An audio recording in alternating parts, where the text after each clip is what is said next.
19 plus in 42. I enlisted. I wasn't thrilled with the little sailor suits and the Army suits that they expected me to wear. So what was left but the Marine Corps.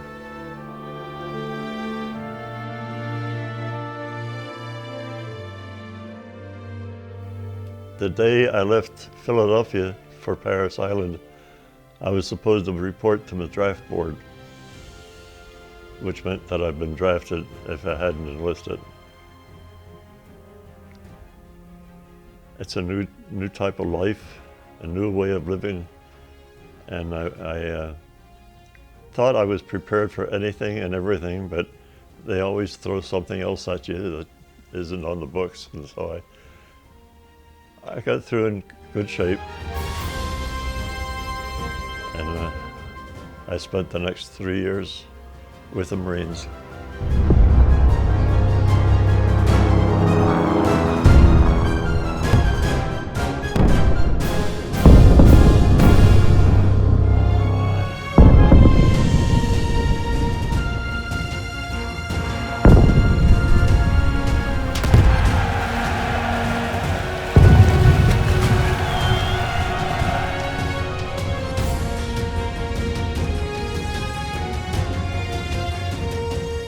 Just before I enlisted, we got married.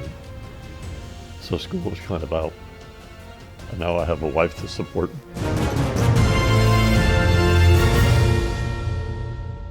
What made it even worse, because I enlisted, my wife was so gung-ho. She was a nurse. So she knew that the Navy medics took care of Marines. She went out to enlist in the Navy. And to this day, I still don't know why she was turned down, but they told her that they weren't taking any married nurses. Their quota might have been full for that particular day. So she went next door and signed up for the Army. So she wound up in France, and I was in the South Pacific. I said, how far apart can you get? They made sure we weren't going to fight. But it was what everybody else was doing. It was the thing to do in those days. You did what you wanted to do, and you lived the way you had to do it, just to get through. Everybody knew that war wasn't going to last forever, and so they did what they had to do just to get out. And the day came when we all got out. So my first son was born about 3 years after I got home.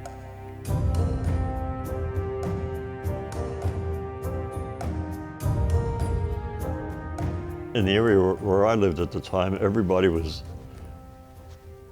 of draft age, and myself, I didn't want to be drafted. And I didn't like I said before, I wasn't too crazy about the Army and Navy uniforms. So I enlisted in the Marine Corps. And I think at that time, my friends in the Marines were pretty much the same as I was. They were very patriotic, and they didn't like the idea of being drafted to fight for their country, and so they signed up. I signed up in Philadelphia, and I lived about 40 miles outside of Philadelphia. They started a troop train somewhere in Maine, we were told, and all the way down the line south, they would stop and pick other Marines up. And by the time we got to Philadelphia, it was pretty full. But they kept loading more on until we got down to Parris Island. And that was December 7th. Is that where you had your basic training and boot camp, was Parris Island? Yes. That's where everybody east of the Mississippi goes. People west of the Mississippi go to San Diego. Yeah, okay. So were there a lot of people on that train? It was loaded.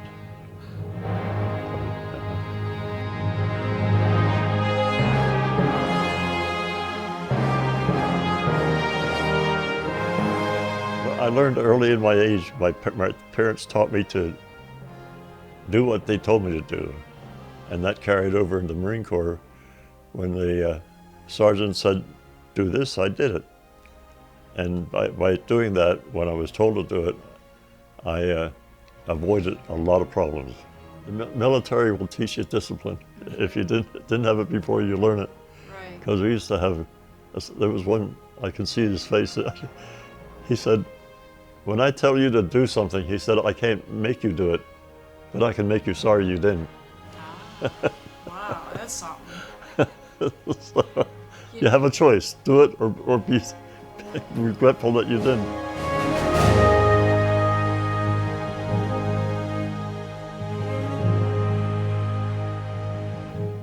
Because we had taken Saipan and Tinian, we were given a 5-day furlough in Honolulu, which was a treat. I was on the Marshall Islands first, and then the Marianas, Saipan, Tinian. And about that time, I guess, Truman dropped the bomb in Japan and the war was over. Yes, my job assignment was pretty much was trying to stay alive, because they were interested in keeping us off the island and we were interested in getting on, which made it hectic for both of us. I guess they were probably as scared as I was. But we outnumbered them for one thing. Plus, I know that the Lord was on our side, and they were an evil breed of people. The Japanese didn't respect human life like the Americans do. I think they have since reformed their ways somewhat, but back then, life to them was not worth a whole lot. So did you actually see combat? I did. Okay. And how did that kind of affect you emotionally? Did you have some emotions at that time? Not really. I think I prepared myself for it because I had talked to other veterans that were there and saw some actions. So I was kind of prepared mentally for what I was going to see and do. It was from foxhole to foxhole mostly, no trenches for us. And it was all jungle type fighting. You couldn't move without. Well, we were warned about it. If you moved, even at dusk when it wasn't totally light, somebody's liable to take a shot at you, not knowing what it was or who it was. Yeah. Everybody had the M1 30 caliber rifle, 8 pounds. If you ever saw a combat movie, you know that the troops usually traveled on either side of a path of the road.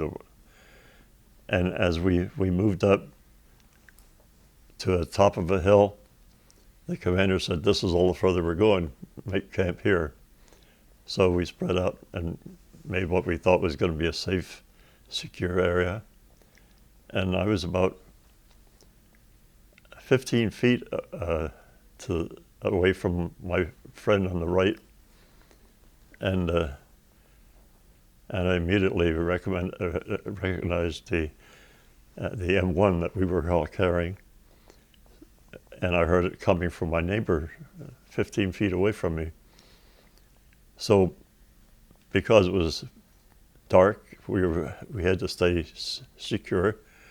I waited for the first crack of light, and I went over and I said, what you were shooting at last night? He said, look, and he showed me a few yards from him, there was a dead Japanese soldier with 2 bullet holes in his forehead. Now this Marine was lying on his back, and this Jap was coming up on him, and he fired, lying on his back, and he fired twice right through the head. And then we checked out the Jap. His jacket didn't look like it should look, and so we inspected that first. and he was on a mine-laying detail, and in his jacket he had 3 or 4 mines that he was out looking for a place to plant them. So we ended that detail for him. That was very early in my life as a combat Marine, and I think that's what sticks in my mind first. There was another time when we moved up at a house, and we were checked out the house, didn't see anything wrong with it, nobody hiding in it. So we felt safe in moving around there because they weren't going to come out of the woodwork. But as I walked away from the house, I don't know what it was, probably the Lord. I turned around and looked back at the house, and there was a little bit of a porch. And under the porch, I saw a little Japanese face. A soldier had crawled under the porch and was trying to hide there.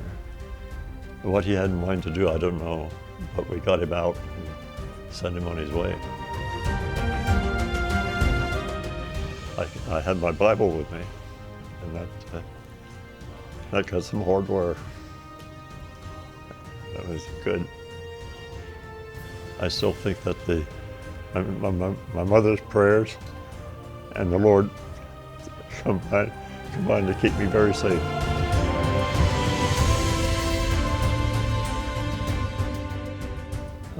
Mail call was always interesting, and everybody looked forward to it. And yeah, that was, even if I didn't get one, at least somebody else did. Food was all rations, K rations or C rations, which my sisters used to complain about the food, and my dad said, if it wasn't good for you, Mom would put it on the table, now eat it. And while he's preaching to them, I'm eating. So I learned to eat everything, and I ate the K rations like they were good. And then we had C rations, were supposed to be better than the Ks, but they kept us alive. When we got back, we had a rest camp on Hawaii. And we got back there, and there was a couple of comedians and movie stars show up. Back in those days, I had the typical Marine haircut. Hair was about that long, and I was in the barber shop every Friday. So one of the Fridays I was there, I looked up a barber in Honolulu, and there were I believe there were 5 chairs, all Japanese women barbers. So when I got the signal it was my turn, I sat down, and barbershops, even here, the wall was all mirrors. And I never moved from that mirror because I could see the barber that was cutting my hair. And I didn't know what her attitude was towards Marines. And the reason I was very skeptical about that was because a couple friends of mine went to a restaurant, and the waitresses there were Japanese. What was normal in Hawaii, everybody's Japanese. And this waitress kept passing by them. And finally my one friend grabbed the girl by the arm, pulled her over. He said, "We've been here long before these people over here, and we haven't been served yet." And she turned and walked away, and she said, "We don't serve Marines here." So they were seriously thinking about leaving the restaurant, going out in town, and rounding up some more Marines and coming back and cleaning that restaurant. But it never happened. They did get served eventually. But that was just the kind of attitude we had to put up with sometimes. I said many times, praise the Lord for Truman. He's the one that called for the bomb to be dropped. And a lot of people didn't like him. I was kind of in between. I could like him or not like him, but when he dropped that bomb and I came home, he was my man. Yeah. We were in Hawaii at the time. Yeah. So it was just a matter then of getting aboard ships and coming home, which is what we did. So it was a cross-country ride on the trains, which was okay. We put up with a lot worse conditions, so we got along well. We got home. We knew we were going home, and nothing bothered us then. And it was a good day. My brother-in-law was in the dairy business, house to house. That was big in those days.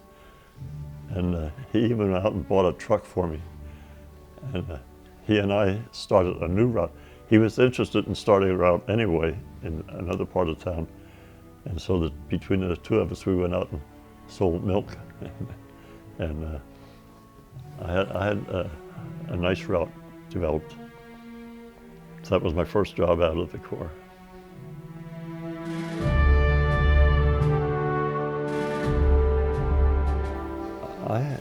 I like to think that it didn't affect my life.